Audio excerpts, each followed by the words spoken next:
गुबार खातिर मौलाना अबुल कलाम आज़ाद। अबुल कलाम के हालात ज़िंदगी। अबुल कलाम का असली नाम मोहिउद्दीन अहमद, फ़ैरोज़ बख्त तारीख़ी नाम अबुल कलाम लक़ब और आज़ाद तखल्लुस था। अबुल कलाम आज़ाद 1888 ईस्वी में मक्का मुकर्रमा में पैदा हुए। अबुल कलाम के वालिद का नाम मौलाना खैरुद्दीन था, जो दिल्ली में पैदा हुए थे। अबुल कलाम की वालिदा मिस्मात आलिया मुफ्ती मदीना शेख मोहम्मद ताहिर वित्री की बांजी थी। अबुल कलाम का आबाई वतन दिल्ली था, मगर 1897 ईस्वी में उनके वालिद ने मुस्तकिल तौर पर कलकत्ता में रिहाइश इख्तियार कर ली थी। अबुल कलाम आज़ाद की शादी ज़ुलेखा बेगम से 1907 ईस्वी में हुई थी। अबुल कलाम आज़ाद ने तहरीक आज़ादी को तक़वियत देने के लिए एक के बाद दीगरे अल हिलाल और अल बलाग जारी किया था। अल हिलाल का पहला शुमारा 13 जुलाई 1912 को कलकत्ता से शाया हुआ था। अल बलाग का पहला शुमारा 12 नवंबर 1915 ईस्वी को निकला था। मौलाना अबुल कलाम आज़ाद जमालुद्दीन अफ़गानी की इनकलाबी फ़िक्र से ज़्यादा मुतासिर थे। मौलाना की ज़िंदगी का एक बड़ा हिस्सा कैद हिरासत में गुजरा, जैसा कि उन्होंने खुद गुबार खातिर में लिखा है। गोया ज़िंदगी के हर 7 दिन में एक दिन कैद खाने के अंदर गुजरा। अबुल कलाम का इंतकाल 1958 ईस्वी में दिल्ली में हुआ। गुबार खातिर। गुबार खातिर मौलाना अबुल कलाम आज़ाद के तवील व मुख्तसर 24 खतूत का मजमुआ है, जो उन्होंने किला अहमदनगर की असीरी में 9 अगस्त 1942 ईस्वी से 15 जून 1945 ईस्वी के दरमियान नवाब सदरयार जंग मौलाना हबीबुर्रहमान खान शेरवानी रईस बहकमपुर ज़िला अलीगढ़ के नाम लिखे थे। मौलाना की ज़िंदगी का एक बड़ा हिस्सा कैद बंद में गुजरा, मगर इस बार किला अहमदनगर की असीरी हर बार से ज़्यादा सख्त थी, क्योंकि इस बार न किसी से मुलाकात की इजाज़त थी और न किसी से ख़त किताबत करने की। इसलिए मौलाना ने दिल का गुबार निकालने का एक रास्ता ढूंढ निकाला और ये खतूत लिखने शुरू किए। ये खतूत इस ख्याल से नहीं लिखे गए थे कि शाया किए जाएंगे या मकतूब इलैह तक पहुँचेंगे।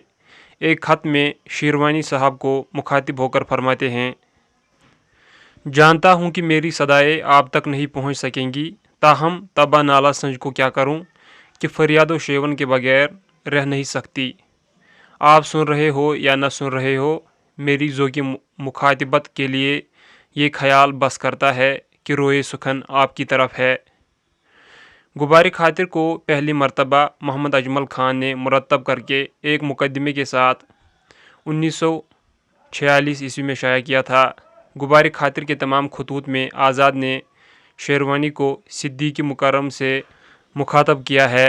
इन खतूत के बारे में ये फ़ैसला करना दुश्वार है कि इनको किस खाने में रखा जाए। कुछ खतूत में बिलाशुबा मज़मून की शान पाई जाती है, जैसे मौसीकी और बागबानी के खतूत, और कुछ में इंशाया का अंदाज गालिब है, जैसे चिड़िया चढ़े की कहानी वाला ख़त। मौलाना ने इन्हें ख़त की शक्ल देने के लिए हर ख़त के शुरू में सिद्दीक़ मुकर्रम का लक़ब जोड़ दिया, आखिर में दस्तखत फरमा दिए और ये ख़त बन गए।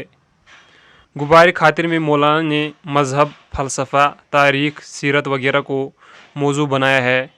गुबार खातिर में हिकायत बादा तिरियाक, हिकायत ज़ाग बुलबुल, चिड़िया चढ़े की कहानी और दास्ताने बेसतून व कोहकन के उन्वान से भी खतूत हैं।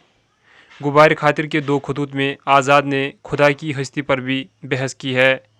गुबार खातिर में चाय का ज़िक्र भी बड़ी खूबसूरती से किया गया है, क्योंकि मौलाना चाय के बेहद शौकीन थे। मौलाना को वाइट जासमीन बहुत पसंद थी, जिसका तर्जमा उन्होंने गोरी चंबेली किया है।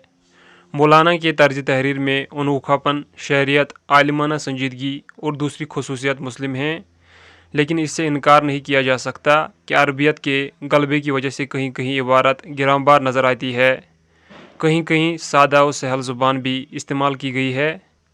गुबार खातिर में आज़ाद ने 700 अशार इस्तेमाल किए हैं, जिनमें ज़्यादातर अशार गालिब के हैं।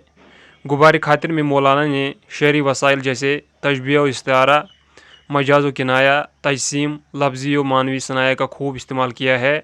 इसके अलावा तंज़ो ज़राफ़त के बाद बहुत अच्छे नमूने भी गुबार खातिर में देखने को मिलते हैं। اس اکائی کو ہم مولانا حسرت موہنی کے اس شعر پر ختم کرتے ہیں: جب سے دیکھی ابوالکلام کی نثر، نظم حسرت میں کچھ مزہ نہ رہا،